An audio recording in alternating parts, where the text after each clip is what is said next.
Yeah. So, as I said, we are in.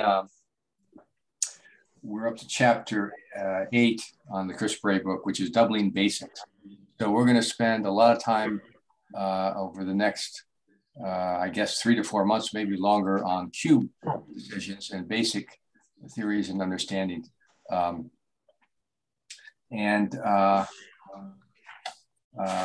We start very basic and then get into some stuff that I think, well, as we have said before, the Chris Bray book is very introductory, and it's very basic. It'll give you a flavor for it, but it doesn't really give you the right tools that you can actually use to be a competent cube player, let alone give you the tools to, if you put in the effort to become an expert cube player. So I'm hoping to be able to do that here. We're going to start with the basics as Chris laid them out, and then develop from there and go well beyond what's in his book. So actually, let me put this back.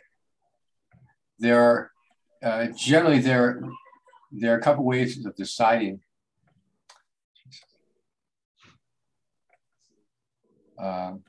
methods for analyzing cubes. There's something that I call just pure analytics, which we'll go over today. And that's where you just look at the position on the board and then you figure out the probabilities and decide what to do. These are pretty rare, and they come down to the end of the game when there are only a few checkers left, because otherwise it's too complicated to figure that out. But then we're going to spend a lot of time on analytic techniques.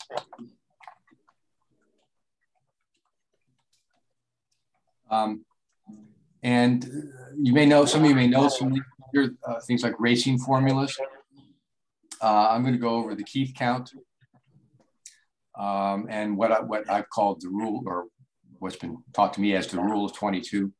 Those are simply, that's the method that if you're in a pure race with no contact, and it's just who can get off the board sooner, that's the method that I would use.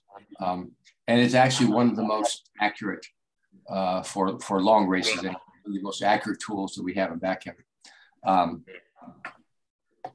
So let me put that down. And then what most people have a lot of problem with is just general cube use. At the beginning of the game, you have an advantage, you sort of sense you have an advantage, but you don't know whether it reaches enough to cube. And then if you're on the other side, you have a disadvantage, but is it something that you should be dropping? And so that I'm going to cover under Pratt, position, race, and threat. And those ideas have been around. I suspect that people have developed their own ideas on that, because it's a broad tool but there are a lot of details that one needs to know. But in any case, I will tell you how I do it, and then you can do with that as you wish. And then the third way is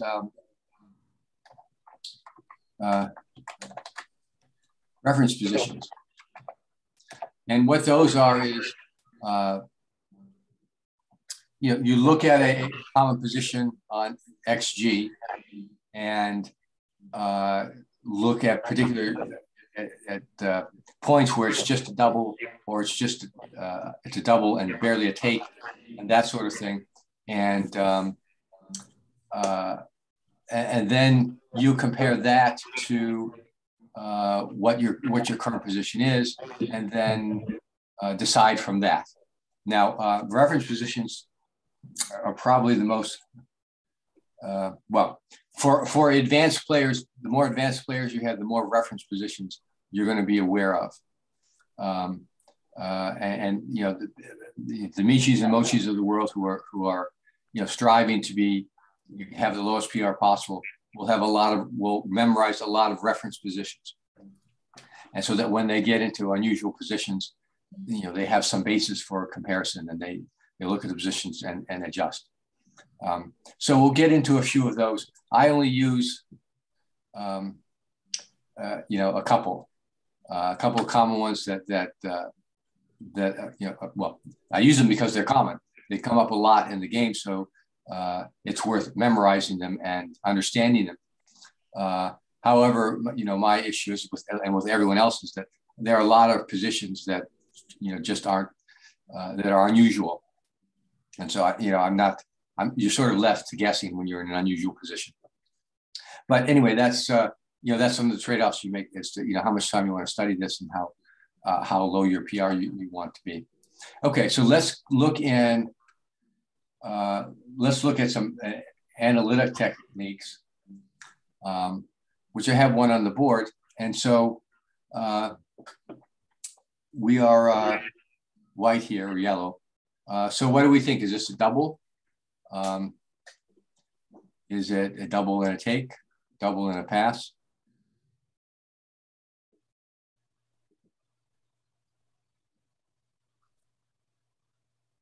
No, double and pass, obviously. Yeah, it's a double and a pass. Now, the reason I call it an analytic technique is, we look at this board and say, okay, yellow's on a roll. How many rolls are there that are going to, take us off?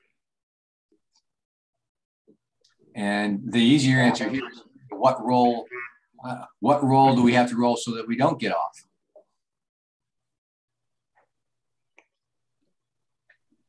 Two, one. Yeah, there's a 2-1. We lose on 2-1. Everything else we win. So,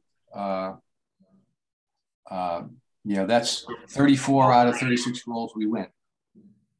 So, it's a double and a pass. Black, there's no way black should take that cube because it's almost guaranteed to lose. Let's look at another one.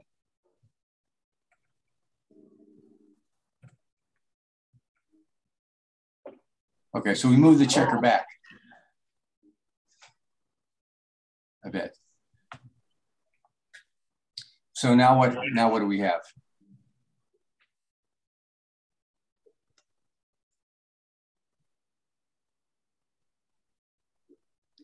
Well, in addition to double ones, 1, 2, 1, 3, you've also got 2, 3. Yeah. If you don't roll a 4, the 1 will come off. But if you don't roll a 4, oops, you're going to lose. So how many of those are there? Pull the yeah. So double ones is a loser. 2 1s is a loser. Double twos is going to be okay. 3 1 is a loser. And 3 2 is a loser. Okay, so that's all the losers. So that's 7 losers.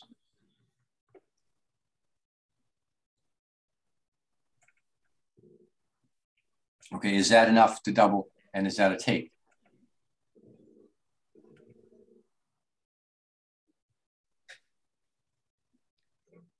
Double and pass. Win is, it's a double and pass. 11. I'm sorry, we have 7 losers, so that's what, 29? The win percentage is 29. I'm sorry, 29 divided by 36.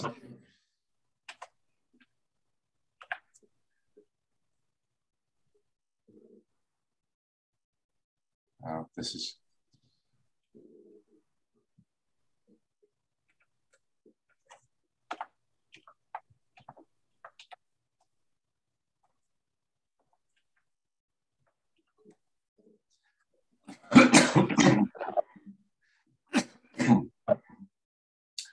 So, what happens to this?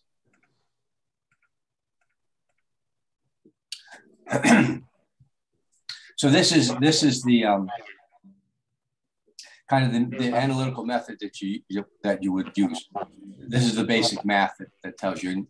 I show you this to sort of, you get the idea. You don't have to do this necessarily over the board, but it gets to what we're interested in. So, and here we go. If you this didn't come out right. If you lose, this is win.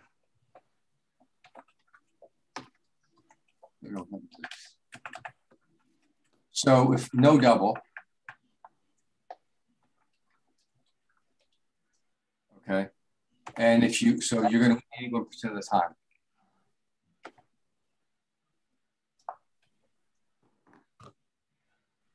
Well, let's not call it percent. Let's call it 1.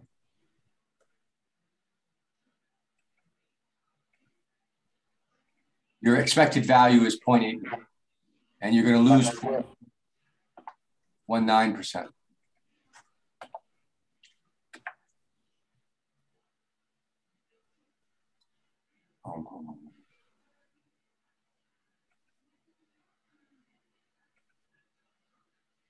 And so your total expected value equals.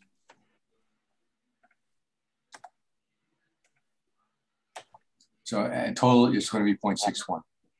If you double and your opponent drops, the expected value, obviously you're going to get 1. And you're going to get 1.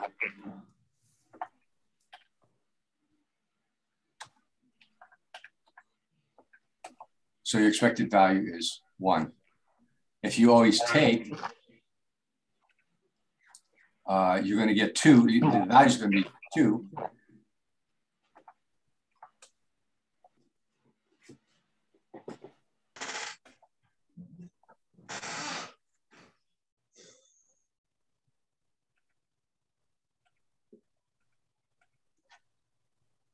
And when you lose, you're going to lose 2.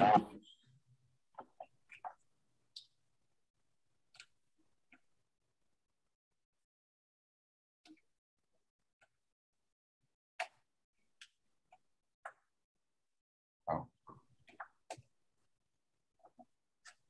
So this little chart tells you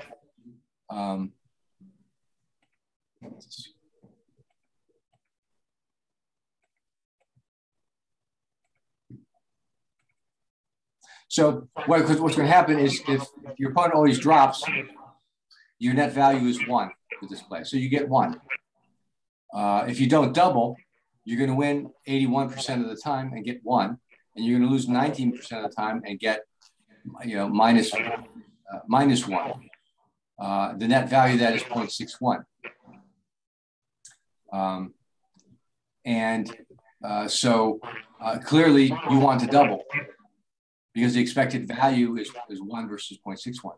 If your opponent drops, if your opponent takes, he's still going to, there's still 81% chance to win. You're going to get 2 for that one.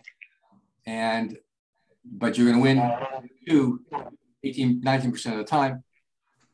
And the expected value for the doubler is 1.22. So what does this mean? Well, this means that if your chances of winning, and let's take, I think it's easier to take it from the perspective of the person being queued. What's your take? And they answer the question is, what's your take point? And so at 19% wins, it makes sense to drop.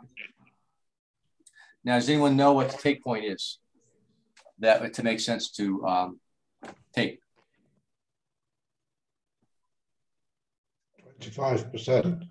Yeah, 25%. If you put this in,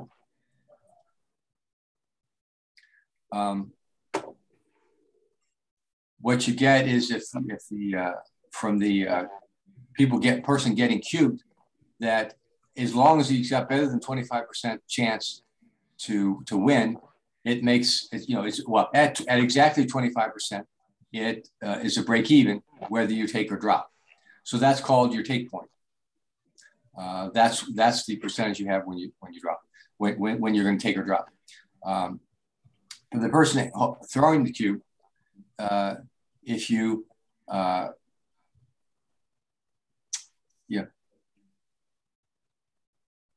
if you throw the cube, your expected value is going to be 1, whether your opponent takes or drops. And if you don't throw the cube, your expected value is a half. So you really need to throw the cube. Let's look at another situation where it's not so great, not as good, 70%. Okay. So here at 70-30, the value, well, with no double, the value is 0.4. If your opponent drops, the value is 1. If your opponent takes, the value is 0.8. So it pays the cube, person holding the cube to double. It also pays the person receiving the cube to take, because if he drops, he loses 1. If he takes, his expected value is 0.8. Because yes, he'll lose 2 on most of the situations, but he'll also win 2 on a significant enough. So, so that's the basics. The 25% is kind of the basic level. Now, here, when we have just a few checkers around, we can actually calculate that more or less by using the charts that I had and come up with an actual percentage. When it's more complicated than that, then obviously you're not going to be able to calculate it, not in your head. It's way too complicated. Which is when we bring in the analytical techniques and the reference positions, because if we know those positions and know how to interpret the techniques, we'll be able to come up with a winning percentage and things like that. Now, a couple other ideas here. Let's put this back. As a practical matter, if you're white, what's your winning percent here?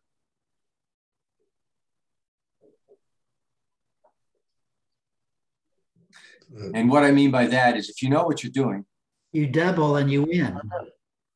Yeah, that's right.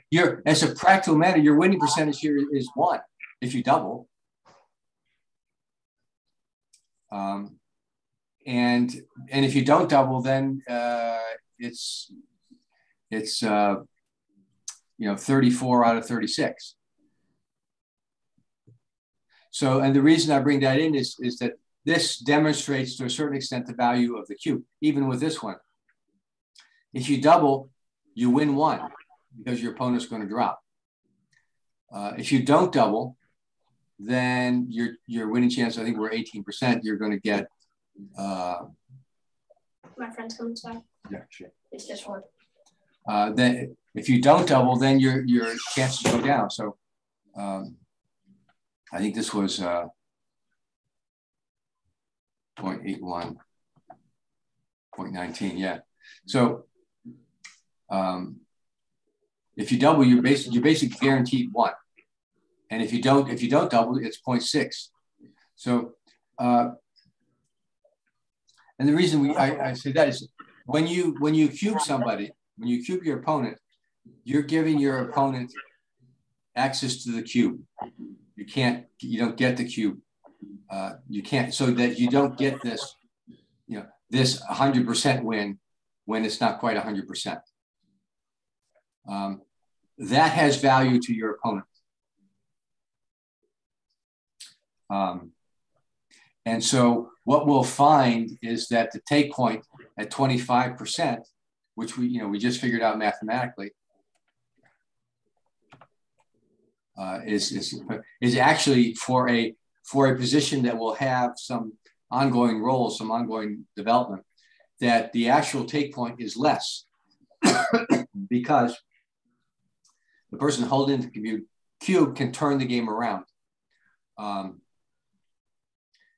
then cube you out of your game, even though his position is 100% position. So.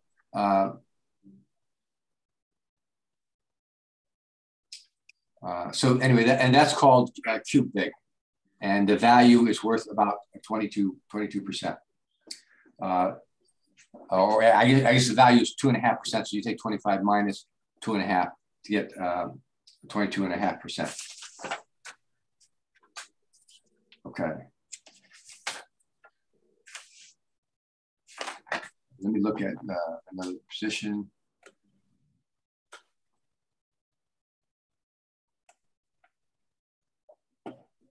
So what about this one? Oops.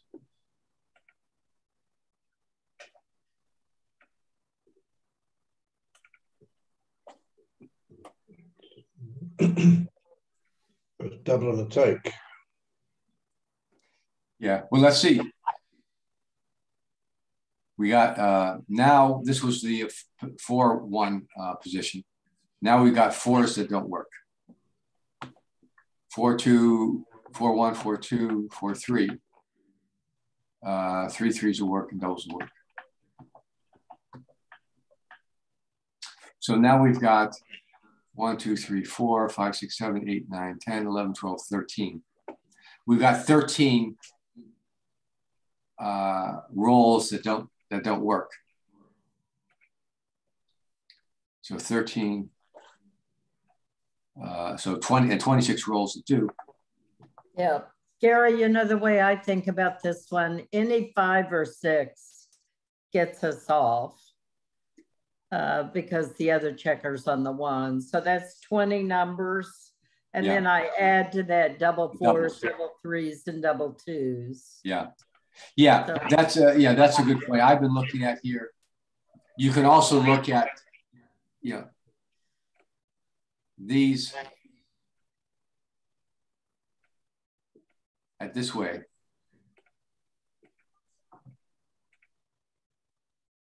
Double ones don't work here, but double 2s does work. Yeah. So if you're working with limited numbers, this is probably easier than trying to count all the ones that work.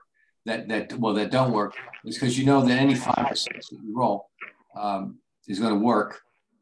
And generally, when you have 2 numbers, it's like hitting. When you have 2 numbers to hit, there are 20 that are going to hit directly, and then there may be some more with doubles and things like that. So you've got, in this case, you've got 23. So 23 numbers hit, and 13 don't hit. And so here it's 72%, 82%, 28%. And so here, again, white should double. If he doesn't double, he's missing out. He's going to, if the opponent drops incorrectly, he'll get 1. And if opponent takes, he's at 0.89. If he doesn't double, his value is 0.44. So it's clear this is clearly a double, and black should take because his expected value is 0.89. If he takes, if he drops, he loses 1, guaranteed. So that's kind of the basic math. Let's see. We'll take a look at 1 or 2 more. Oh, here's an interesting one. This is different. So what do we think?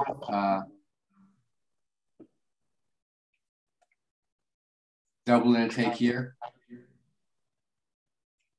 Double pass. It's double take, because I mean, it's only because I know it. Because if white misses, black's got a recoup. Yeah. So here's the way to think about this. White wins with as long as he doesn't roll a 1. Except double 1. Except for double 1. So that we know that there are the math gets a little more complicated, but there are 11 ones, including double 1. So double 1s doesn't count. So there are 10 rolls. He's got 26. Let's look at this. So the formula is a little more complicated. So he's got 26, 36 chances to win initially. But even if he rolls a 1, black can roll a 1. So his chances of winning are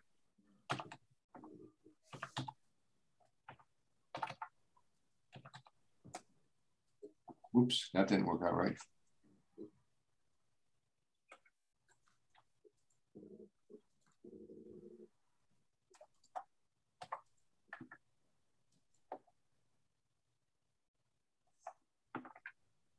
Yeah, so I can't even type it in. So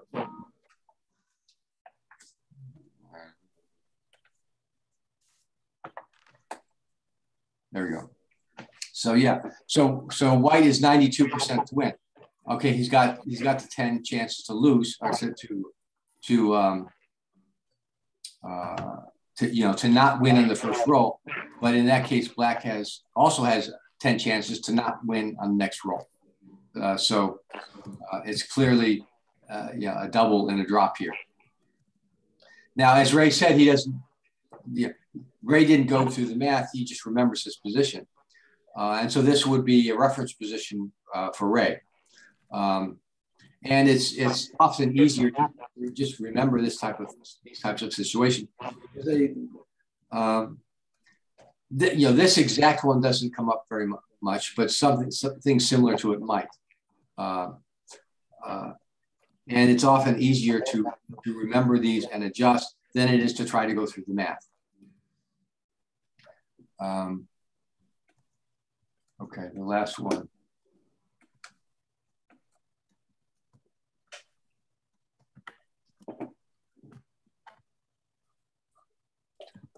All right, here's one that's a little more complicated.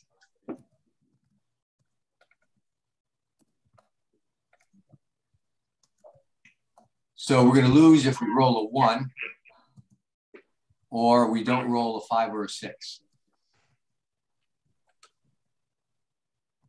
So here, let's mark the losers. Maybe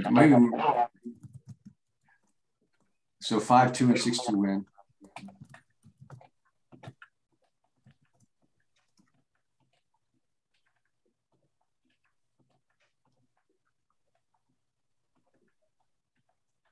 The double 4s are going to win. 3s are going to win. And 2s are going to win. Double 1s are not going to win. So we've got 10, 11, 12, 13, 14, 15, 16, 17, 18, 19, 20, 21. So we've got 21 winners. Oh, it's 19. It's 19, let me check. I mean, you must have miscounted. I may have miscounted.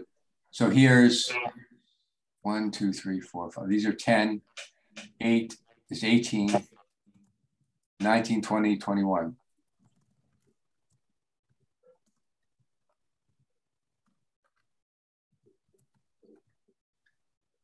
Do you have them all right here, right? Because I got all the 5s. You roll a 5, you win. Oh, you know what? This is wrong. Okay, this is wrong. Thank you. This is 5. Wrong. 5 ones don't win. Okay, the 6 one. 10, 16, 17, 18, 19. So we've got 19. Yeah. Now, so 19 wins, 17 losses. Do we double here? And do we take?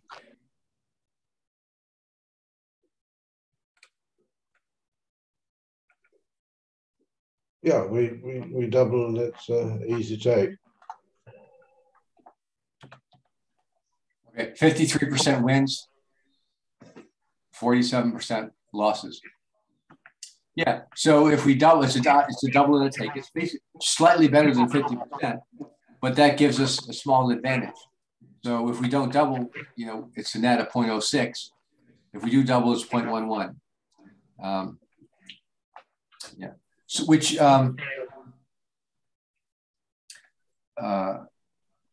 so yeah, at the end of the game, if you have any advantage, if your winning chances are better than 50%, you're going to double because your expected value is better than that. Okay, which leads to the final thing I want to talk about today is, okay, so we know that now that the take point is 25%, and I didn't show you the 2.5%, but we'll get to it. But the take point is about 25%. So that's when you take. When do you double?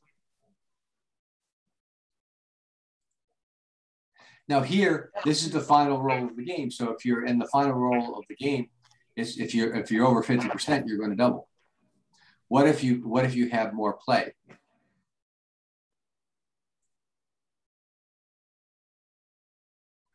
Okay, so it's not an easy answer. And actually, Chris tries to give an answer I think is counterproductive. He says you should double when you're about 60%, 65%. And that's not really the good answer. And the answer is you should double when you're about to lose your market. Now, does everyone know what I mean by you're going to lose your market? Yeah. Okay. Yeah, you're going to lose your market if you roll a number such that now your opponent's going to drop. Keep in mind that you want your opponent generally to take when you're in a favorable position, because when he takes, you have a better chance of getting the 2 versus the 1. So and what often happens is people will go and they're playing and they should double, they don't, they should double, they don't, and then they become too good and they double and the opponent drops. Well, if you do that, that's a common mistake to make. I certainly make that too. You don't get the cube, you don't get the doubled game, and you don't get the if you double and gammon someone, that's 4 points instead of 1. It's a huge swing in the equity for a match. So for when we think about when do we take, we're going to think about our take points and the percentage wins and things like that. When we're talking about when do you double, we're not talking about necessarily take points. We're going to be talking about, okay, when do you lose your market for this? And then you want to double before you lose your market. And it turns out that for things like straight races, there's a very narrow range of when you should double, when you should take, and when it's a double and a drop. And in fact, it's around 3 to 4 pips for a race of 60 pips, which that's the range. Now that's not the lead you need to be ahead, but the difference between a double and a take and a double and a pass is that window is around 3 to 4 pips, which we'll get into, I guess, probably next time when we go over racing and that sort of thing.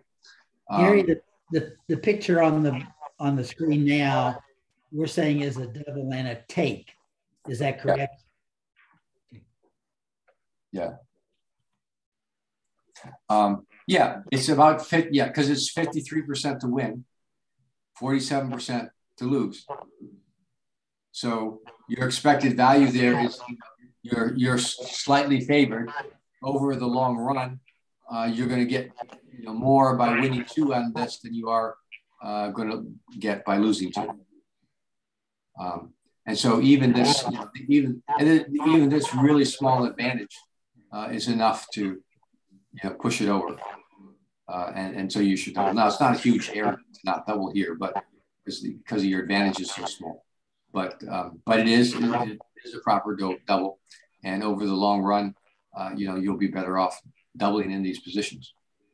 So this is a super take. Am I interpreting you correct? White should double and black should take. Is that what? That's right. Okay, thanks. Yeah, yeah. And if you're looking at XG, it's down here, double and a take. Gotcha. And if you didn't take, the error rate would be what? If black dropped? Yeah. Oh, the error? I think this is a point. I think 0.889 error. Yeah. So it'd be an 88% blunder. Yeah, it's a huge error because you're giving up 1 guarantee. If you drop, you give up 1 guarantee. And here it's basically it's slightly worse than a 50-50. So there's no point in giving up one guaranteed when you have nearly a 50-50 chance, to win two.